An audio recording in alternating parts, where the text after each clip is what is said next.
The photographer's shutter clicked mid-flinch. My hand, still slightly raised where hers had just smacked it away, not violently, but deliberately, hovered in the space between us like some ghost limb of a marriage that used to mean something.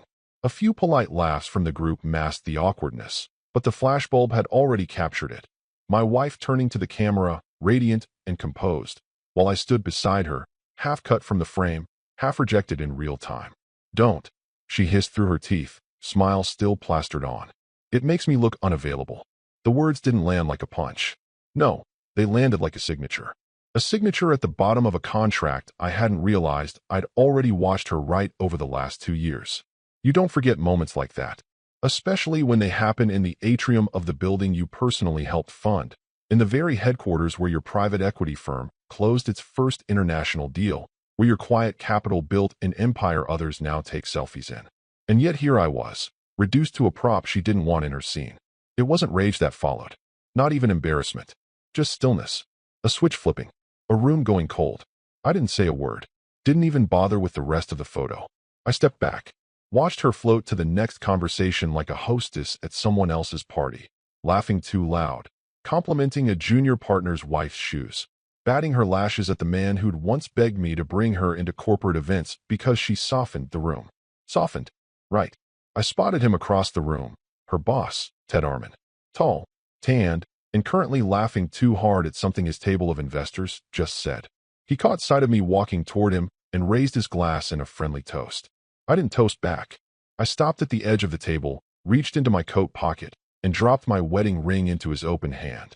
No words, no explanation. The laugh died in his throat like a slug had crawled in. The metal clinked faintly against his tumbler of scotch.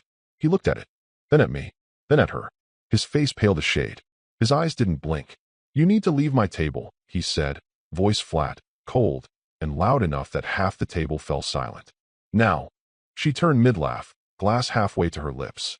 The blood drained from her face so quickly I thought she might drop the champagne. "Ted, what are you? You need to leave my table." His tone didn't change, didn't rise, just hardened, like a door slamming shut. Right now, she hesitated. For a moment, I think she believed she could charm her way back into control. The same way she had with her father after wrecking his car in college. The same way she got out of the Christmas bonus embezzlement scandal a few years ago. A hand on the arm, a soft apology, the right tear in the corner of her eye. But Ted wasn't looking at her like a boss. He was looking at her like a man who had just realized the currency she'd been using in every conversation was counterfeit. Someone at the table cleared their throat. Another started adjusting his napkin with awkward precision. She backed away, confused and flushed. "Fine," she muttered. "I'll go powder my nose." She didn't come back. Let me pause for a second and say something. Because if you've read this far, you're probably the kind of guy who recognizes what just happened. That moment of public unraveling, not with screaming or plates thrown, but with calm precision. That moment costs years. And if more than 90% of you listening right now still haven't subscribed, man, I don't know what you're waiting for. It fuels the whole team to keep digging into these stories. Hit the button. Let's keep going. I stayed at the party, mingled a bit, shook hands, took a few photos. Nobody asked about her. Nobody had to. Because in that room, the room I had designed, paid for, filled with the kind of people who remembered power moves more than PowerPoints, everyone understood exactly what had just happened. It wasn't a scene. It was a statement. And it had just been delivered, in full view, by the one man she'd forgotten could still speak volumes without opening his mouth. She cornered me by the coat room, eyes blazing behind a smile so forced it looked stapled on. "What the hell was that?" she hissed, low and tight, like a ventriloquist trying to scream through a grin. I took my time turning to her, adjusted my cuff, straightened the edge of my jacket. Then, finally, I looked her in the eyes and said, calm as a spreadsheet, "You made me invisible. I just returned the favor." Her jaw clenched like she wanted to respond, but there was nothing clever left in the tank. So she scoffed, spun on her heels, and stormed back into the gala, heels striking the marble floor like gunshots. She still thought this was about a ring. She thought it was about us. No, sweetheart. The ring was a message, and you weren't the recipient. Across the ballroom, Ted had already gone silent.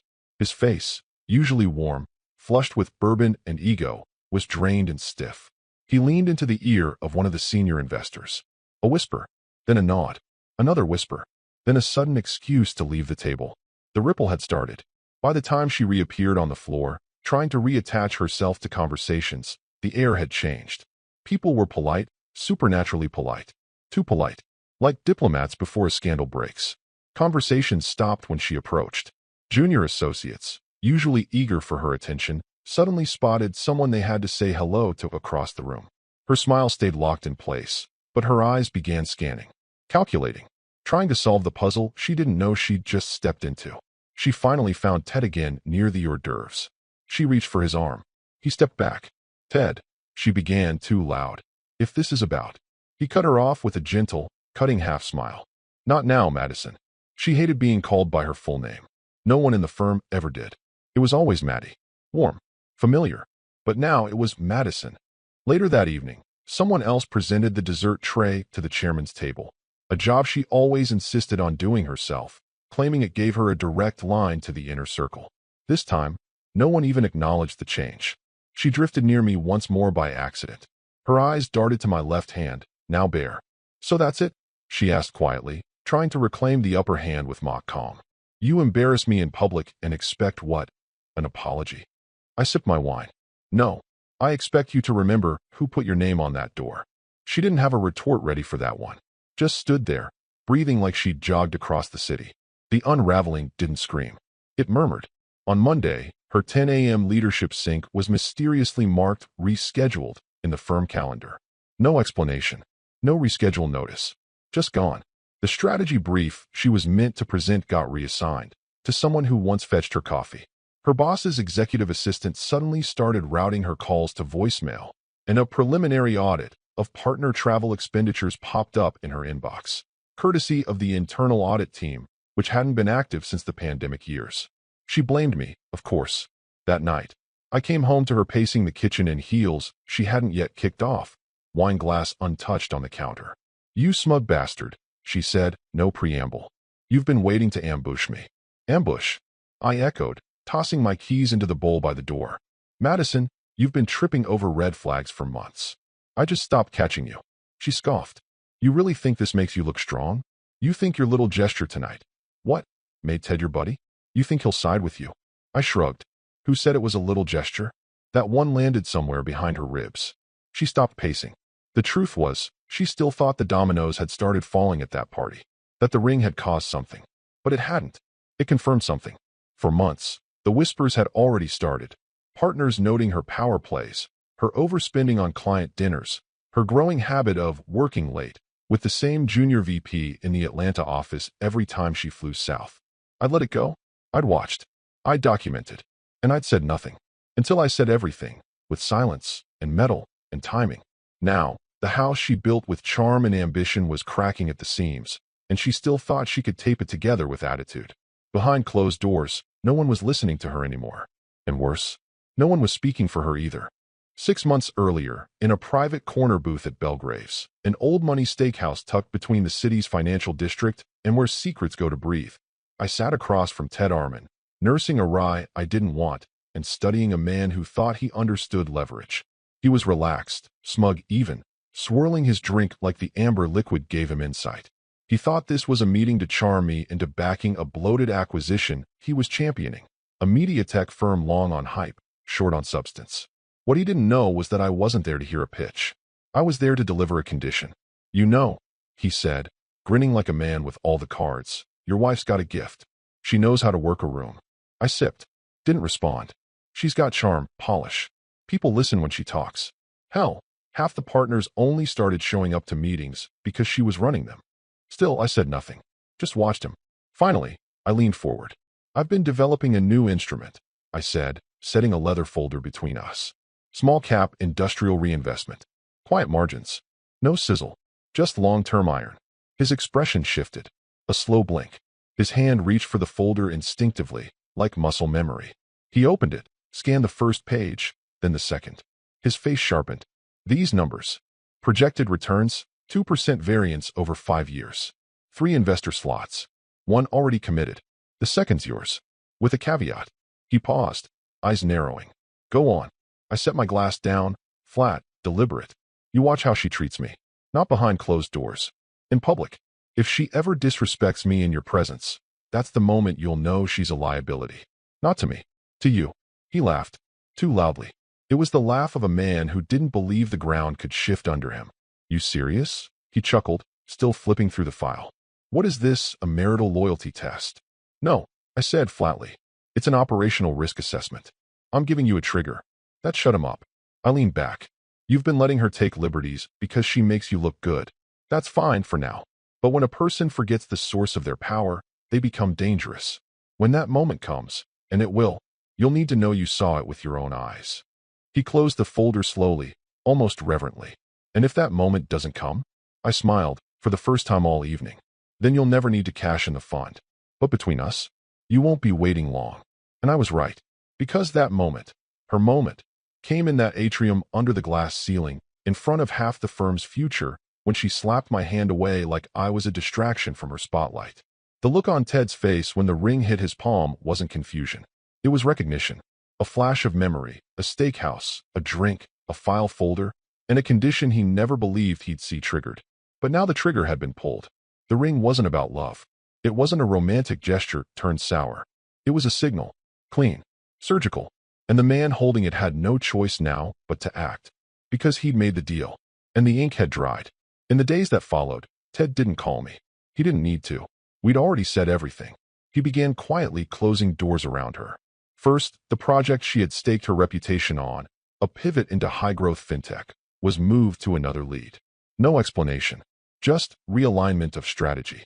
Then came the discretionary spending audits, launched under the guise of standard procedure, but aimed with surgical precision at her past 6 months of lavish travel and personalized gifting. I watched it all from the sidelines.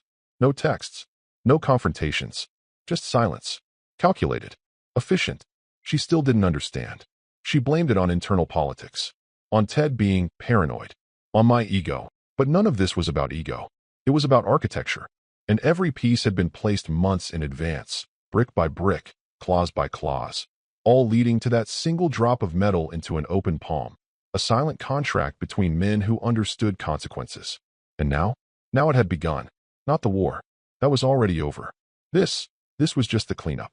She hit the glass doors of the office Monday morning like it was any other start to a power week. Heels clicking, tailored coat swinging, phone in hand as she rehearsed some quote she'd pulled from an overpriced leadership book. But when she swiped her badge, the familiar green flash didn't come. Just red. Twice. She paused, tried again. Another red blink. This one slower, more deliberate, like a judgment. Try again, ma'am, said one of the younger guards. He wasn't one of the usuals. The older guy with the mustache who always complimented her shoes, gone. Replaced. Just like that. She shot him a tight-lipped smile and handed over her badge. There must be a system glitch. He nodded, polite but detached. Of course. He walked off, then came back 2 minutes later, holding a white envelope. You've been asked to report to HR. They'll escort you up. Inside the envelope, one line. Status, temporary administrative review, access restricted. Report to floor 8. Her first thought? Lawsuit. Second thought? PR nightmare. Third? Me. But she still thought she had room to maneuver. The elevator ride up was the longest of her life. Not because of the silence. She was alone. But because of the stillness. No phone call. No email buzzing. No assistant running interference. When she stepped into the boardroom, the chairs were already full. Not waiting for her. No smiles. Just nods. Ted didn't speak. Neither did the chairman. It was the firm's general counsel who cleared his throat and gestured to the packet in front of her designated seat.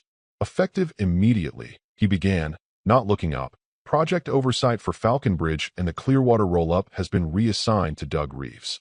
She blinked. I'm sorry, what? The internal compliance review has highlighted several ambiguities in expense routing and vendor procurement under your charge, he continued. As such, pending clarification, you'll be placed on a soft freeze. No public-facing duties, no media interactions, and limited platform visibility. She didn't sit. Didn't even touch the folder. This is a joke, she muttered.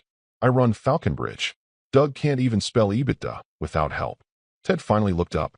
It's not about spelling. It's about risk containment. She turned to him, stunned. You think I'm a risk? He didn't answer. Not here. Not now. That was part of the cruelty. No direct blows, just the dull, quiet thud of doors closing, one after another. She left the meeting with her chin high, fists clenched. Her first call was to me. Straight to voicemail. She tried again. And again. 3 rings. Then nothing. I was at a small vineyard 3 states away. Phone off. Sipping coffee on a patio overlooking vines I partially owned through one of those boring funds no one ever asked about. I knew she'd call. I also knew it wouldn't help her. She texted next. This is your doing. You wanted a war. You just got one. No reply. By noon, she'd called 3 of her usual allies. Bethany in legal, Raj in bizdev, and that woman in comms who always hated me and pretended not to. None picked up. One of their numbers went to a temporary disconnect message. Another rang out, unanswered. She checked LinkedIn. Bethany had removed her from people you may know.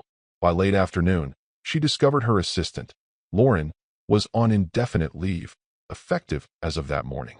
No warning. No out of office. Just gone. When she tried calling Lauren's personal number, it rang twice, then went dead. That night, she poured herself a glass of red and stared out the window of our high-rise condo, the city lights below glowing like a kingdom she no longer ruled. She sent one more text. What did you tell them? I didn't respond, because I hadn't told them anything. They'd seen it, with their own eyes. They'd felt the shift, smelled the smoke curling out from the cracks of her perfectly constructed image. All I did was give gravity a little nudge. She wasn't fired. Not yet. But she had been marked, tagged and isolated. And the worst part? She still didn't understand how thoroughly the frost had already set in. The restaurant was one of those unlisted, members-only places tucked behind a nondescript brownstone, where the waiters didn't wear name tags and the wine list had no prices. You didn't book a table here. You were granted one. Ted arrived 5 minutes late, flustered but trying not to show it. His blazer was expensive, but he wore it like armor now instead of decoration. He scanned the room once before his eyes landed on me, seated in the far corner with a half-finished Negroni and a manila folder resting lightly beside the salt shaker. He approached without the usual bluster. I wasn't sure if you'd actually called this meeting, he said as he sat. I gave him a polite smile. You showed up, didn't you? He nodded, then exhaled. So, was this personal? I didn't flinch, just slid the folder toward him. She made it personal, I said quietly. I just made it permanent. He didn't open the folder immediately. He looked at it like it might be radioactive. When he did, it was slow, 1 page at a time. A list of names. Some you'd know from magazine covers. Others were ghosts, quiet capital, offshore syndicates, legacy families with roots deeper than the building his office stood in. Every name on that list had passed on working with the firm for the same reason. Her. She's arrogant, one had said. Short-term thinker. Thinks charm can paper over chaos. She plays favorites, another added. Acts like every boardroom is her stage. She doesn't listen, one investor had told me, after a wine-fueled dinner in Geneva. She performs. I'd collected these statements over a year. Not out of malice. Out of pattern recognition. They weren't rants. They were quiet refusals. And I had protected her from them. For longer than she knew. I kept them out, I said. Until now, they're ready to come back, under your name. Not hers. Ted looked up at me slowly. The weight of the folder had settled on his hands, but the real weight was somewhere behind his eyes. You waited for this, he said. You planned this. I don't plan revenge, I replied. I build frameworks. This one just happened to be useful. He didn't laugh this time. No scoffing like at the steakhouse. Just a quiet shift in posture. The kind of shift that says, I've made my choice. She's done, he said, not asking. Stating, she's invisible. I corrected. And you and I both know. In this industry, reputation is currency. She's overdrawn. He flipped to the last page. Notes on a replacement. Someone internal, someone competent, someone loyal. I hadn't included a recommendation, just a short list of options he'd already considered months ago. This wasn't a coup. It was a correction. He closed the folder. You didn't have to do it this way. Sure I did, I said, finishing my drink. Any other way, and she'd still be wearing the costume. Smiling at cameras, hosting events, making noise. But this is quieter, cleaner. She walks out, and the room doesn't even notice she's gone. He tapped the folder twice, then looked out the window. She'll come after you, you know. I stood, adjusting my jacket. She can try, but she'll be screaming into a vacuum. As I left, he remained seated, fingers still resting on the folder like it might vanish if he let go. What he didn't know was that she wasn't the only one who'd underestimated the quiet one in the marriage. For years, I'd built quietly in the background. Acquisitions, silent partnerships, board seats that didn't require my nameplate, but let me vote anyway. I didn't want her spotlight. I wanted insulation. control without exposure. Now that insulation was his ladder. And she was the nail sticking out too far in a room full of hammers. By morning, the shift was visible. Internal memos no longer CC'd her name. The project decks she used to lead were marked under new ownership. Her lunch calendar, usually jammed, was mysteriously open. She noticed, of course, called it weird, then suspicious, then, inevitably, my fault. But no one responded this time, because they didn't need to pick a side anymore. The decision had already been made, quietly, over steak and silence, between men who understood that power isn't loud. It's a ledger, and hers was in the red. She thought she could spin it. The morning after the firm removed her from leadership duties, she released a carefully worded statement through her personal PR rep. After years of dedicated service, I've decided to take a personal and professional pause to recalibrate and refocus on new horizons. I'm proud of all we've built together. It was posted to LinkedIn with a filtered headshot, complete with a soft-focus background and an obligatory Maya Angelou quote in the caption. A few people liked it, mostly interns. A couple of old contacts who didn't know better yet. But underneath the post, the silence was deafening. No execs commented. No partners reshared. And the real response wasn't public, it was whispered. Because 3 hours later, someone leaked the internal memos. Not all of them. Just enough. Screenshots of flagged travel reimbursements with a note. Unapproved companion added to itinerary. Receipts from boutique gift shops in Milan and Tokyo, with the recipients conveniently redacted, but anyone who'd ever worked with her could guess. An HR document surfaced, timestamped from 5 months ago. A complaint from a junior employee alleging inappropriate tone and retaliatory behavior following a disagreement over a client deliverable. That complaint had gone nowhere, until now. Suddenly, it was Exhibit A. The story hit 2 niche business blogs by noon, then trickled into one of those whisper-heavy Twitter accounts that covers tech and finance with a side of venom. Looks like someone's personal break came with luggage marked SEC audit pending. Her name began trending, just low enough to sting, just high enough to last. She went from being a dynamic force in the merger's space to a case study in what happens when arrogance outpaces accountability. She texted me that afternoon. You think this makes you look like a man? Ruining my name like this?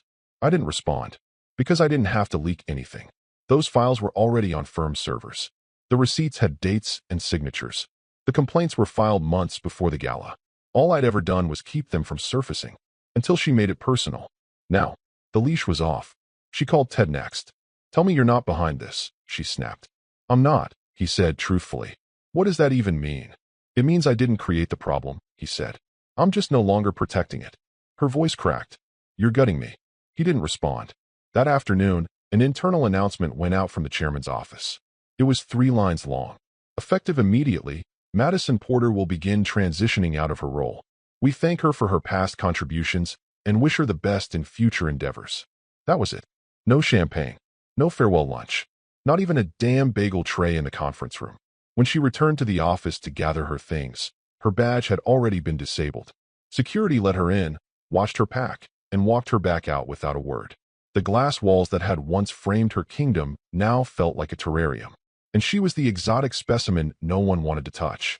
On her desk, a small white envelope had been left behind by Lauren, her assistant, the one who used to shield her from everything. Inside was a note. You stopped listening. I stopped protecting. She tried calling Lauren. Disconnected. By evening, she was home in her sweats, scrolling through messages that didn't come. She reached out to a contact at one of the trade magazines she used to give exclusives to. No reply. Another contact responded with a single sentence. I can't be associated with this. Her inbox became a graveyard. Invitations rescinded. Panels postponed indefinitely. Brands she partnered with removed her headshot from their websites quietly, like a virus being quarantined. I poured a drink that night and stood by the window, looking out over the same skyline where her name had once rung out in every cocktail hour and whisper meeting. It didn't bring me joy. Not exactly. But it brought silence. And silence, I'd learned, is its own kind of justice. It was her final move, or at least the one she thought still held weight. 2 days after being transitioned out, she filed a formal internal grievance with the firm's Ethics and Risk Committee. A multi-page document typed late into the night. Accusations of retaliation, emotional sabotage, and a coordinated campaign to undermine her standing. She used words like gendered power play and weaponized silence. She named me directly. claimed I used personal proximity to intentionally destabilize her role and sow doubt among stakeholders. She framed it as a betrayal by a husband who couldn't handle her success and a firm that allowed his manipulation to operate unchecked. Her last gasp was not a cry for help. It was an attempt to reframe the entire narrative in her favor. The next morning, the firm's internal compliance officer forwarded me a courtesy copy. The cover note was one sentence. "We'll handle it, but we doubt you'll need to respond." I didn't. They already had everything. Because while she was curating image, I was curating timestamps. Every screenshot, every transaction, every soft warning I'd been given in private over the last 18 months. I had it all. Not because I was preparing for war, but because I'd long stopped believing she was capable of playing fair. There was the Uber Black receipt to a downtown hotel on a client development night. Same hotel, same room, same time, 5 times in 6 months. Different companions, all under vendor engagement. There was the restaurant charge in Dubai, $1, 400 on a company card. No clients in town, just her and a friend. There was the Slack message she'd accidentally sent to the wrong group chat, referring to one of her subordinates as a paperweight with teeth. That subordinate had since moved on and filed a quiet HR complaint. There was the forwarded email, not meant for me, in which she'd referred to me as the guy who pays the bills but doesn't ask questions. It was from a month before the gala. The ethics committee didn't even require a full meeting, just a review call and a legal opinion. The complaint was dismissed in under 48 hours. The official response was sanitized. After a preliminary review of all materials and communications, we have determined that there is insufficient evidence to support a claim of targeted retaliation or sabotage. No further action will be taken. But the subtext was loud, and it traveled fast. Within days, a quiet note circulated across compliance desks in other firms. One of those subtle, informal warnings that don't show up on any record but carry more weight than any resume ever could. Flag for volatility. Potential PR risk. Pending internal history of ethics disputes. The kind of notes that don't get erased. They linger. They whisper. By the end of that week, she had applied for 2 advisory roles, one with a fintech incubator in Austin, another with a VC firm in Miami. Both initial calls went well, and both followed up with polite, sterilized rejection emails. After further review of current priorities, we've decided to move in a different direction. She forwarded them to me. No message, just the rejections. As if to say, you did this. But she still didn't get it. I didn't do anything to her. I just stopped doing things for her. No more explanations. No more PR fixes. No more damage control behind the scenes. No more asking old partners to just give her another chance. I let gravity do its thing, and she fell. Not because I pushed, but because the scaffolding she'd built her career on wasn't real. It was charm without spine, influence without substance. And the moment someone stopped holding it up, it collapsed. By the following Monday, her name had been quietly removed from the firm's alumni page. Her access to shared cloud accounts was revoked. Her bio on a university speaker list was updated. Former partner, no firm listed. And her complaint, her carefully typed, late-night plea for a second act, had become just another file in the system. A record of someone who overplayed their hand and thought no one had kept the receipts. There was no formal goodbye, no catered lunch. No "we'll miss you" card passed awkwardly around the office with signatures from people who barely knew her name. There was just a quiet Friday morning and a calendar full of meetings that no longer required her attendance. The company driver didn't arrive. Her badge still didn't work. No one greeted her in the lobby. A junior from HR she didn't recognize walked her through the glass turnstile, offered a gentle, "this won't take long," and pressed the elevator button like they were going up for a dental cleaning, not the professional autopsy of someone who once ruled that floor like a throne room. She kept her chin high, walked with the practiced sway of a woman who once gave TED-style keynotes on owning your power. But the air around her had changed. It no longer parted for her presence. It simply existed without acknowledging it. She passed desks where she used to lead meetings, host brainstorms, chair panels. No one looked up, not out of malice, out of trained indifference. Even those who had once laughed too loudly at her jokes now stared through monitors like she was just another glitch in the workflow. Her office, corner suite, floor-to-ceiling windows, espresso machine she'd had delivered from Italy, had already been cleaned out. Someone had boxed up her things neatly. No dramatic shredding, no locks changed, just a quiet erasure. Her nameplate gone.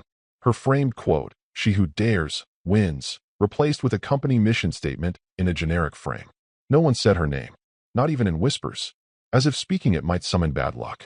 She took the elevator back down alone, holding a cardboard box with a single pair of Louboutins, an unread hardcover about grit, and a silver business card holder with her name engraved on it. Now just a piece of cold irony. In the garage, her parking space had already been reassigned. A white Tesla sat there now, with a temporary tag hanging from the mirror and someone else's coffee cup in the holder. She laughed once, a small, dry sound, and left the box on the back seat of her Uber like it belonged to someone else. At home, our home, though only legally now, she dropped her keys onto the marble island she used to brag about. The condo was silent. Too silent. No calls, no meetings, no plans. Just quiet. She walked to the living room, poured herself a glass of wine she couldn't taste, and sat in the corner chair she used to hate.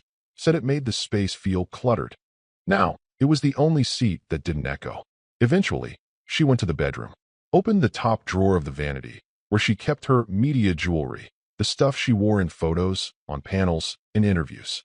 The big names. The visible ones. And there it was. Or wasn't. The wedding ring. The one she used to wear to events not because it meant anything anymore, but because it looked good. Because it made her seem stable. Relatable. Like she had a solid foundation. It had weight in the photo ops, in the handshake moments, in the perception economy she lived in. Now, the velvet slot where it had always sat was empty. She stared at it for a long time, as if it might appear if she just blinked the right way. But it didn't. She grabbed her phone, instinctively went to her contacts list. Ted, Lauren, Bethany, Raj. Every name stared back, silent. She opened text threads, reread old messages.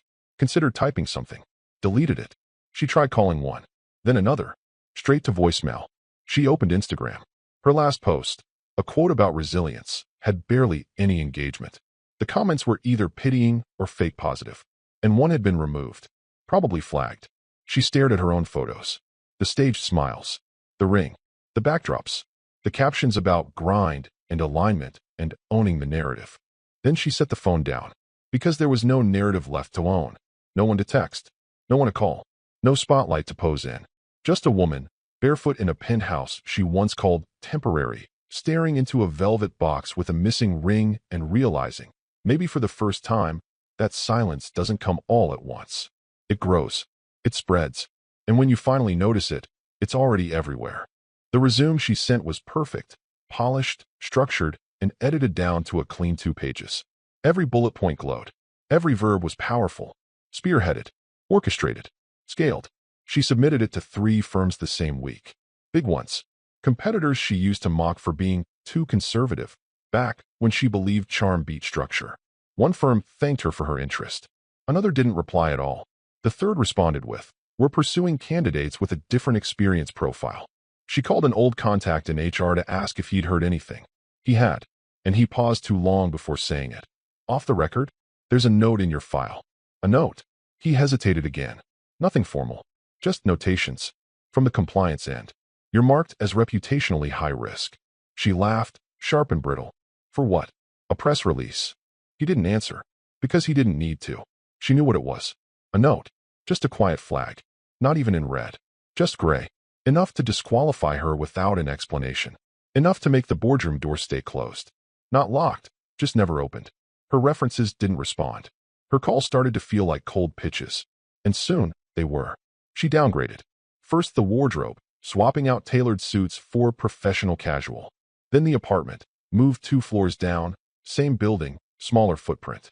She listed it as intentional minimalism when people asked. No one did. She picked up freelance consulting gigs. Mostly startups with more ambition than money. She tried to present it as strategic. "I'm focusing on early-stage advisory now." But the invoices were small. The NDAs were short. And no one asked her to sit on a panel anymore. Her LinkedIn banner still read speaker, strategist, board ready. The messages slowed, then stopped. Her most popular post that month was an old reshared article about imposter syndrome. Irony unnoticed. Then one morning, she opened her email and saw a familiar name in an industry newsletter. The Vance Group appoints new partner to oversee infrastructure fund. Below it, my name. No fanfare. No quote. Just listed, quietly and cleanly, alongside a few other promotions. She clicked through. The article was brief. "I joined the firm in a strategic capacity. with oversight over 3 key portfolios. One of them had just raised a record-breaking round. She Googled me.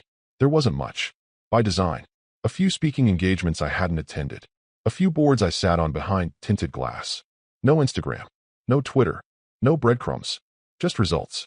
She checked the firm's leadership page. My photo was there. Head slightly tilted. Dark suit. No tie. Calm. Understated. The kind of image that didn't need likes. Her hand hovered over her mouse. She almost clicked connect. She didn't. She opened a blank tab. Started typing another application. Deleted it halfway through. Instead, she clicked over to her email drafts. There were dozens, some months old. Unsent messages to people who had once orbited her world. Mentors. Assistants. Reporters. Me. She opened one addressed to me. Subject, do you feel better? She hovered over the send button. Didn't click it. She deleted the draft instead. Then she stood, walked to the window of her smaller apartment, and looked out. Not at the skyline, but at her reflection in the glass. Not ruined. Just erased.